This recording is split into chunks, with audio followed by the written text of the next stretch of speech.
Hi, this is Roy Meyer with Meyer Appraisal, and another question I'm often asked is, who can perform repairs when the appraiser noted defective paint in a home built prior to 1978? Well, I put together a quick video for you to answer that very question.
Okay, so there you have it. Now, if you have any other appraisal questions you'd like answered, please feel free to give us a call or visit our website at meyerappraisal.com, where I have a whole host of other videos to answer any questions you might have.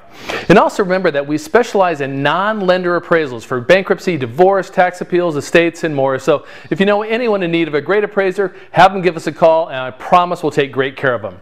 And finally, if you like what you saw here, leave a comment down below, and don't forget to subscribe as well as forward and share with your Facebook, Twitter, all that good stuff. So have a great day, and we'll see you again soon.